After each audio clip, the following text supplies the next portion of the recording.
Avant de commencer cette vidéo, j'ai une énorme surprise à vous annoncer mes chers amis catch addicts. Car comme vous le savez, la WWE va se déplacer en France pour le mois d'avril pour un live event. Qu'après on espère sincèrement que la WWE va se déplacer une deuxième fois, mais cette fois-ci pour un pay-per-view. Donc le hashtag WWE Stade de France continue toujours de fonctionner. Mais là, on va partir du principe qu'il n'y aura que le live event au mois d'avril. Et bah, je vous annonce, mes chers amis catch addicts, je serai présent au live event à Paris qui aura lieu fin avril 2023. Et c'est vrai qu'à la base, je n'avais pas prévu d'y aller, j'avais prévu autre chose.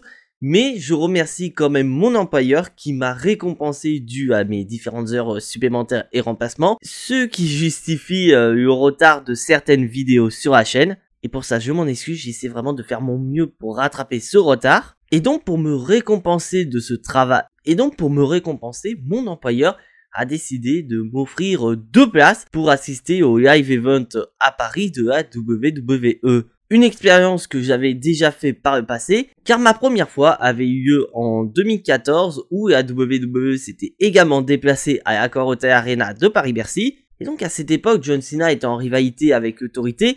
Et le main event, c'était John Cena contre Seth Rollins dans un street fight. Et en plus, on a assisté à John Cena qui parle en français. Je vais peut-être essayer de retrouver les dossiers de cette époque pour en faire, pourquoi pas, une vidéo. Et bien sûr, pour cet événement fin d'avril 2023, je vous proposerai un vlog sur la chaîne. Et donc bien sûr, si vous êtes présent, n'hésitez pas à le dire dans les commentaires. Et bien sûr, si vous me reconnaissez, n'hésitez absolument pas à venir me voir, à discuter, parler catch. Je ne mange pas. Et what's up les catch addicts, c'est Jimbo. Et aujourd'hui, on se retrouve pour les résultats du SmackDown du 20 janvier 2023. Un épisode de SmackDown qui s'est déroulé à Détroit dans l'état de Michigan, la ville d'une de mes équipes préférées de hockey sur glace, les Red Wings de Détroit. Et je crois que pour être honnête, ça se voit.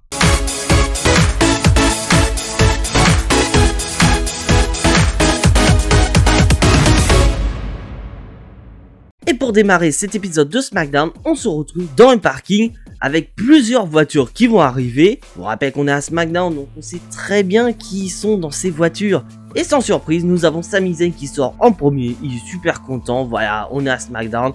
Il avait toute sa bloodline, voilà, qui pousse pour Sami Zayn. Et ce dernier va interagir avec chaque membre des Usos en faisant un petit check avec Jimmy, un petit check avec Jay. Et là où ça va vraiment être très marrant, c'est que Sami Zayn va vouloir faire un check à Roman Reigns, sauf que ce dernier va lui mettre un énorme vent, laissant Sami Zayn sans voix. Est-ce que là Sami Zayn commence à se chier dessus par hasard? Parce que oui, juste avant, WWE nous a montré une vidéo de ce qui s'est passé lors du dernier épisode de SmackDown, où le main event c'était un match entre Kevin Owens et Sami Zayn. Et durant le combat, les Usos sont intervenus pour péter littéralement la gueule de Kevin Owens. Sauf que Sami Zayn n'était pas du tout d'accord avec ça, car il voulait régler tout seul le compte de Kevin Owens. Qu'est-ce que là, Sami Zayn ne serait pas en train de se chier dessus parce que techniquement il aurait désobéi au chef tribal. Ça va être le fil conducteur de cet épisode de SmackDown. Et pour démarrer cet épisode de SmackDown, on est dans le ring pour démarrer ce fameux tournoi pour couronner les prochains challengers numéro 1 au titre tag team de SmackDown des Usos. Parce qu'à titre d'information, mes chers amis catch addicts, la WWE a séparé le titre de Raw et le titre de SmackDown.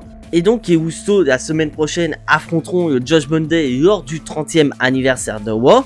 Et que là, du côté de SmackDown, aura lieu un tournoi. Et donc pour ce tournoi, on débarque avec le premier tour, avec un match qui va opposer Sheamus et Drew McIntyre aux Viking Raiders. Et à noter que durant cet épisode de SmackDown, plusieurs catcheurs aborderont un brassard assez spécial. Car pour rappel mes chers amis catch addicts, on a appris un décès du côté du circuit indépendant. Donc ce catcheur en question, je me rappelle plus du nom et je m'en excuse sincèrement, et bah a eu beaucoup de connaissances avec certains catcheurs qui sont chez WWE, donc ces derniers ont voulu lui rendre hommage. Et comme vous avez pu le voir, Valkyrie est présente, mais spoiler alert, elle ne va pas du tout intervenir, et nous avons un bon match entre les deux équipes, et vraiment je suis assez heureux de voir Drew McIntyre et Sheamus en équipe, car suite à leur défaite face aux Usos, j'avais un petit peu peur que Drew McIntyre et Sheamus aillent chacun de leur côté et pourquoi pas aller affronter Roman Reigns d'ici quelques semaines voire même quelques mois. Donc là c'est assez intéressant parce que voilà, Sheamus et Drew McIntyre ont un objectif plus ou moins en commun, car d'un côté Drew McIntyre veut littéralement péter la gueule des Viking Raiders, car les Viking Raiders l'ont attaqué, lui et Sheamus, il y a de ça quelques semaines après le match contre les Usos, et de l'autre côté Sheamus veut une nouvelle opportunité face aux Usos, donc d'un côté ils ont un accord commun. Et le match va donc se terminer avec Sheamus qui va porter un énorme brogue kick sur Ivar pour le compte de 3. Donc grâce à cette victoire, Sheamus et Drew McIntyre sont la première équipe qui avance en demi-finale de ce tournoi. Et tout le monde a eu son compte pour ce soir. Car d'un côté, Sheamus a remporté le match pour son équipe et se rapproche petit à petit de son objectif qui est d'affronter les Usos. Et de l'autre côté, Drew McIntyre est content car il a pu enfin se venger des Viking Raiders qui ont attaqué. Donc on avance tous main dans la main. Et on repasse dans les vestiaires avec Roman Reigns et Paul Heyman qui sont en train de relire le contrat. Parce que oui, parce que ce soir dans le main event, il y aura la signature de contrat entre Kevin Owens et Roman Reigns pour le Royal Rumble. Donc bien que le match soit officiel depuis pas mal de temps, bah faut signer le contrat. Et on a Sami Zayn qui arrive et il va avoir des comptes à rendre à son chef tribal. Car comme je l'ai dit précédemment, Sami Zayn et Kevin Owens faisaient le main event du dernier épisode de SmackDown et il s'est passé quelque chose, c'est l'intervention des Usos. Et bien sûr, Sami Zayn va exprimer son mécontentement envers son chef tribal par rapport au fait qu'il y avait Kevin Owens dans ses mains et que les Usos sont intervenus durant le combat, mais qui n'étaient pas au courant que les Usos étaient non seulement présents, mais en plus allaient intervenir. Parce que oui, Paul Heyman avait dit la semaine dernière qu'aucun membre de la Bloodline était présent à part lui. Donc est-ce qu'il y a vraiment une magouille autour de Sami Zayn? Et là justement, Roman Reigns commence à s'énerver sur Sami Zayn et lui demande littéralement de se barrer. Il est sans Sami Zayn, et pas sans voir. Ouh, Sami Zayn, tu serais pas là pour le moment assis sur un siège éjectable. Et on repasse dans le ring avec notre cher ami LA Knight qui va affronter un catcheur local. Mais avant que le combat commence, LA Knight va prendre le micro et va s'adresser littéralement à son adversaire du Royal Rumble, j'ai nommé Bray Wyatt. En disant que Bray Wyatt ne sait pas ce qu'il est, car il y a quelques semaines il disait qu'il n'était pas Oncle Howdy, et que la semaine dernière Bray Wyatt a avoué qu'il était Oncle Howdy. Mais pour LA Knight, il y a un gros problème d'identité, alors que lui, il sait littéralement qui il est LA Knight, et c'est celui qui va péter la gueule de Bray Wyatt au Royal Rumble. Mais là, dans l'immédiat, il doit péter la gueule d'un catcheur local, donc on n'a pas grand chose à retenir de ce combat, victoire vite fait d'LA Knight. Mais c'est surtout que durant le combat, il va y avoir deux interactions. Donc en effet, à deux moments dans le match, car durant le combat, on va avoir l'écran géant qui va afficher le logo de Bray Wyatt, ce qui va distraire pendant un petit moment LA Knight, mais ne l'empêchant pas de remporter le combat. Et juste après le combat, justement, nous avons l'écran qui va afficher la Firefly Funhouse. Et oui, mes chers amis catch addicts, la Firefly Funhouse est officiellement de retour à la WWE. Et j'ai vraiment adoré cette séquence car dès le début, on a les marionnettes qui sortent de la poussière et surtout que Bray Wyatt est en train de réparer la Firefly Funhouse. Car souvenez-vous, mes chers amis catch addicts, lors d'History Moves, quand Bray Wyatt a fait son retour, on a eu les images de la Firefly Funhouse, une Firefly Funhouse totalement détruite, avec des marionnettes recouvertes de poussière. Et là, ce qui va être très intéressant, c'est qu'on va avoir Bray Wyatt qui va interagir avec une de ces marionnettes et qui va parler du noir de l'obscurité. Car oui, pour rappel, mes chers amis catch addicts, LA Knight et Bray Wyatt s'affronteront dans un match dans le noir. Et là, ce qui va être encore plus intéressant, c'est que nous allons avoir Oncle Howdy qui va être présent sur la télé et il va s'adresser à Bray Wyatt. Et après la venue d'Oncle Howdy, nous avons un Bray Wyatt totalement possédé qui va envoyer un message d'avertissement à LA Knight. Donc ça y est, c'est officiel, le Firefly Funhouse est de retour, laissant supposer le retour de The Fiend Bray Wyatt. Pourquoi pas au Royal Rumble? Et on repasse dans le ring, mes chers amis catch addicts, avec ce tournoi pour couronner les challengers numéro 1 au titre des Usos, avec Ichiro qui vont affronter Angel Garza et Humberto Carrillo. Et oui, les mecs ils sont de retour après plusieurs semaines. Bah oui, parce qu'à la base on s'en sert pas, mais vu qu'il y a le tournoi, faut quand même les utiliser. Donc pas grand chose à retenir dans ce combat. Donc juste à noter une petite interaction au niveau de la table des commentateurs. Parce que justement, Top Dollar n'apprécie pas trop qu'on se foute de sa gueule par rapport au botch qu'il nous a fait il y a de ça quelques semaines. Et donc ce dernier va rappeler Michael Cole à l'ordre. Donc mis à part ça, le combat reste assez moyen avec une victoire logique de Ichiro. Donc Ichiro remporte le combat contre Los Lotarios et avance ainsi en demi-finale. Et ces derniers justement affronteront Sheamus et Drew McIntyre la semaine prochaine pour la première demi-finale de ce tournoi. Donc personnellement, je ne vois pas Ichiro battre Drew McIntyre et Sheamus. Pas vous? Donc après une énième vidéo où on annonce l'arrivée de Cody Rhodes du côté du Royal Rumble, nous avons le monstre parmi les monstres, Braun Strowman, qui est dans les vestiaires et qui annonce officiellement sa participation au Royal Rumble. Très clairement, la WWE le présente comme un des favoris parce que selon eux, il détient le record d'élimination avec Brock Lesnar, un record d'élimination au nombre de 13. Mais si vous me connaissez suffisamment, pour moi, Braun Strowman n'a pas ce record, car le Greatest Royal Rumble, pour moi, n'est pas canon à l'histoire du Royal Rumble. Et maintenant, mes chers amis catch addicts, on repasse dans le ring avec notre championne de SmackDown, Charlotte Flair. Une Charlotte Flair qui veut régler ses comptes avec Sonya Deville. Car pour rappel, mes chers amis catch addicts, la semaine dernière, Sonya Deville voulait un match de championnat revanche contre Charlotte Flair, sauf qu'Adam Pearce a refusé et a dit très clairement à Sonya Deville que si elle veut son opportunité face à Charlotte Flair, elle doit remporter le Royal Rumble match. Mais Sonya Deville ne voit pas ça du même avis et elle veut trouver une autre solution en évitant le Royal Rumble match, et cette solution c'était d'attaquer Charlotte Flair. Et donc Charlotte Flair est présente et invite Sonya Deville à venir et à régler ses comptes. Et là on a une interaction entre Charlotte Flair et Sonya Deville qui est pas top du tout selon moi, où vraiment Charlotte Flair, on voit qu'elle est à plusieurs niveaux au-dessus de Sonya Deville et elle va facilement la clasher en disant qu'il y a de ça quelques semaines, Sonya Deville a abandonné face à elle. Et Charlotte Flair est toujours dans cette gimmick de championne combative, donc elle est prête à se battre contre Sonya Deville là, maintenant, durant cet épisode de SmackDown, donc elle va proposer un match. Sauf que Sonya Deville, elle va littéralement refuser la proposition de la championne. Tout ça parce qu'il n'y a pas le titre de SmackDown en jeu. Et là on a Adam Pearce qui va arriver et qui va arrêter Sonya Deville en disant que comme convenu, le seul moyen pour elle d'affronter Charlotte Flair, c'est le Royal Rumble. Sauf qu'il n'y a pas le temps de développer davantage car Sonya Deville va frapper Charlotte Flair dans le dos.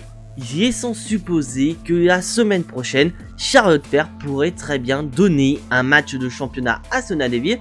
C'est qui donnera satisfaction à Sonya Deville car c'est ça qu'elle veut depuis le début. Un match de championnat contre la championne. Peut-être au Royal Rumble cette confrontation. Mais après ça, on retourne en backstage avec Roman Reigns et Paul Heyman qui sont en train de discuter. Et Paul Heyman, en tant que conseiller du chef tribal, va faire son boulot avec brio. Car les deux vont parler de Sami Zayn et Paul Heyman va dire quelque chose qui va taper dans l'esprit du chef tribal en disant que ce serait peut-être pas plus judicieux d'avoir Sami Zayn dans le château plutôt qu'à l'extérieur du château. Parce qu'en gros, Paul Heyman dit très clairement que Sami Zayn pourrait être la pièce maîtresse au Royal Rumble face à Kevin Owens et que d'avoir Sami Zayn de son côté est un énorme avantage que plutôt de l'avoir du côté de Kevin Owens, car Sami Zayn pourrait intervenir pour mettre des bâtons dans les roues de Roman Reigns et lui faire perdre ses titres de champion. Et là, ces propos vont toquer dans la tête de Roman Reigns car ce dernier va se mettre à réfléchir sérieusement à ce que vient de dire Paul Heyman. Est-ce que le chef tribal va prendre la bonne décision concernant son membre honoraire? On verra ça un peu plus tard. Et maintenant, mes chers amis catch addicts, on enchaîne avec le troisième match de ce tournoi, Imperium face aux Brawling Brutes. Et avant le combat, nous avons Sheamus qui est en train de motiver les troupes au vu de ce match. Car oui, Sheamus espère qu'une seule chose, c'est que lui et Drew McIntyre aillent en finale, et que surtout que ses potes sont en finale avec eux. Ça pourrait garantir un match de championnat déjà assez dantesque, mais surtout une garantie d'avoir l'équipe soit de Sheamus ou Drew McIntyre, ou des Brawling Brutes en finale face aux Usos. Et Sheamus il a entièrement confiance parce qu'il va laisser ses potes affronter Imperium. Et de l'autre côté, Gunther a également confiance à Ludwig Kaiser et Giovanni Vinci, car lui-même il va se barrer, laissant ce match se dérouler d'une manière hyper clean. Et pour être honnête avec vous mes chers amis Catch Addicts, il s'agit d'un très bon match entre Imperium et des Brawling Brutes, où vraiment on est en train de se dire que laquelle des deux équipes va remporter ce combat et ainsi avancer en demi-finale de ce tournoi. Et surtout qu'on voit un Rejoland qui est ultra puissant et qui est littéralement l'homme le plus puissant de ce combat. Mais la puissance brute ne suffit pas, dans un combat tag team, c'est avant tout le travail d'équipe. Et c'est grâce à ce travail d'équipe qu'Imperium va remporter le combat et ainsi avancer en demi-finale de ce tournoi. À Imperium, ils avancent très bien, mais malheureusement pour les Brawling Brutes, ils sont pas restés forts. Et on repasse dans les coulisses avec Sami Zayn qui est un petit peu dépité et il va être rejoint par Polyman. Et Polyman va annoncer à Sami Zayn que Roman Reigns veut le voir. Et là on voit que Sami Zayn il est en train de se chier dessus, parce que peut-être il va se faire éjecter via Bloodline. Bah on va voir ça avec lui. Et après ça, nous avons Shayna Baszler qui est présente et qui annonce également sa participation au Royal Rumble féminin. Bon, il n'y a pas grand chose à retenir. Et on continue dans les coulisses avec Karrion Kross, Karrion Kross qui va dire que d'habitude il est excité avant un match, mais que face à Rey Mysterio ce n'est pas du tout le cas. Et il va envoyer un pic à Rey Mysterio en disant qu'il ne peut pas être à la fois le plus grand catcheur de tous les temps, mais également un père de famille. Et annonce sa couleur, il va éliminer Rey Mysterio la semaine prochaine, tout comme il le fera avec 29 autres superstars au Royal Rumble. Personnellement, je ne crois pas gagner Rumble. Et on enchaîne, mes chers amis Catch Addicts, avec le dernier match de ce tournoi. Il y a Legado del Fantasma contre Maximum Male Model. Oui, ça faisait un petit moment qu'on les avait pas vus et j'avais un petit peu peur pour eux. Et le match dans l'ensemble est plutôt correct, mais c'est surtout un match assez rigolo avec Massé et Mansoir qui font leur petite pause habituelle. Mais mis à part ce segment, il n'y a aucune surprise sur ce combat. Et c'est donc logique que la Legado del Fantasma avance en demi-finale où ces derniers affronteront Imperium en demi-finale. Et franchement, on a des beaux matchs qui sont annoncés pour la semaine prochaine. Car d'un côté, nous avons Drew McIntyre et Sheamus face à Icho. Et de l'autre côté, nous avons Imperium contre la Legado del Fantasma. Moi je dis ça, j'ai rien, mais ça promet du lourd quand même. Et on repasse dans les vestiaires avec Roman Reigns et Polyman. Et ils attendent de Sami Zayn. Et un Sami Zayn qui arrive, mais un Sami Zayn pas très serein parce qu'il a un petit peu peur de la réaction de son chef tribal. Et là, Roman Reigns va rassurer Sami Zayn en disant très clairement que tout ça est dû à un manque de communication entre Sami Zayn et les Usos, en disant très clairement que Sami Zayn est comme lui, c'est un perfectionniste, il y a un game plan et c'est vrai que la communication fait tout pour que son game plan soit optimal. Et Roman Reigns ordonne à Sami Zayn de retrouver les Usos et de préparer tout ce qu'il faut après la signature de contrat avec Kevin Owens. Et là on va avoir Sami Zayn qui va retenter son check avec Roman Reigns, sauf qu'à la différence qu'au tout début où il s'est pris avant, et bah Roman Reigns va check le point de Sami Zayn. Ouf, on peut dire que Sami Zayn y a eu chaud pour le moment.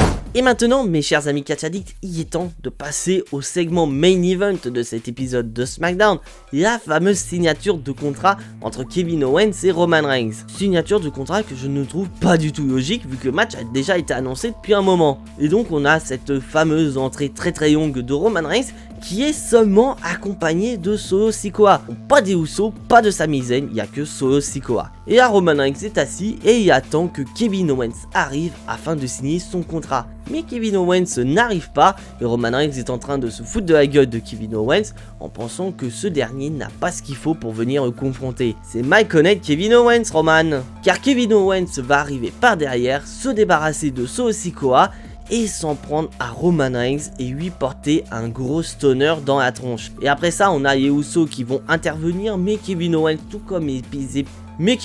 comme les épisodes précédents, va se débarrasser des Usos et finir le chef tribal en lui portant un pop-up powerbomb à travers la table. Et après ça, on a Sami Zayn qui arrive, un Sami Zayn qui est ultra vénère face à Kevin Owens, laissant supposer que les deux vont se taper sur la gueule maintenant là à SmackDown. Sauf que Kevin Owens va balancer le contrat à Sami Zayn et se barrer à travers le public. Et cet épisode de SmackDown va se terminer avec un Kevin Owens très fort qui a réussi à battre le chef tribal en le faisant passer à travers une table. Cette séquence elle est incroyable et j'ai une énorme théorie par rapport à cela. N'hésitez pas à me dire dans les commentaires si vous êtes d'accord avec moi. Car je sais pas si vous l'avez remarqué mes chers amis catch addicts, mais Roman Reigns il a pas signé son contrat. Parce que certes au tout début il relisait les termes du contrat avec Paul Heyman, mais on ne le voit en aucun moment signer son contrat. Et à la fin de cet épisode de SmackDown, on voit Sami Zayn qui a le contrat dans la main et il a ouvert ce contrat, laissant supposer que Sami Zayn pourrait signer ce contrat et aller affronter Kevin Owens à la place de Roman Reigns. Bon après je dis ça, si ça se trouve j'ai totalement faux, mais d'un autre côté ça me paraissait cohérent. Parce qu'on voit très clairement que Sami Zayn est ultra vénère envers Kevin Owens. Car on voit que Sami Zayn est très énervé face à Kevin Owens suite à ce qui s'est passé avec Roman Reigns. Le passage à travers la table du chef tribal. Donc on peut imaginer qu'à semaine prochaine à SmackDown, Sami Zayn va nous sortir une superbe promo en disant qu'il est énervé envers Kevin Owens et par rapport à ce qu'il a fait à son chef tribal et que c'est un énorme manque de respect de projeter le chef tribal à travers une table, et Sami Zayn pourrait se mettre en avant et suggérer à Roman Reigns de prendre sa place face à Kevin Owens au Royal Rumble. Donc après comme j'ai dit, si ça se trouve je vais tellement loin dans les explications, mais ça peut quand même laisser beaucoup de suspicions par rapport à ce qui s'est passé à la fin de cet épisode de SmackDown. Et maintenant mes chers amis catch addicts, il est temps de passer au bilan de cet épisode de SmackDown. Un épisode de SmackDown que je trouve plutôt moyen dans l'ensemble, car mis à part tout ce qui se passe autour de Kevin Owens, Roman Reigns, Sami Zayn, et bah les rivalités n'avancent pas beaucoup. Car certes on a ce fameux tournoi pour élire les challengers numéro 1 au titre des Usos, car mis à part ce tournoi pour élire les challengers numéro 1 au titre de SmackDown des Usos, et le retour de la Firefly Funhouse, bah ça avance pas beaucoup du côté SmackDown. Mais bon, on a quand même des matchs qui sont plutôt bons dans l'ensemble, des segments qui avancent petit à petit mais qu'on peut supposer beaucoup de théories, ce qui fait que cet épisode de SmackDown reste quand même regardable, assez moyen dans l'ensemble. C'est pour ça que je lui donne la note de 6 sur 10. Pour le moment, il s'agit de ma plus mauvaise note de cette année 2023. Et maintenant, c'est à vous mes chers amis catch addicts, n'hésitez pas à me dire dans les commentaires quelle note allez-vous mettre pour cet épisode de SmackDown. Curieux de connaître votre avis. Et donc voilà mes chers amis catch addicts, c'est tout pour ces résultats de SmackDown. Et je m'adresse à ce cher catch addict qui n'est toujours pas abonné à cette chaîne YouTube. Je t'invite à cliquer sur le bouton abonner, c'est entièrement gratuit et ça soutiendra la chaîne. Et on sera de plus en plus nombreux à vivre cette aventure sur YouTube.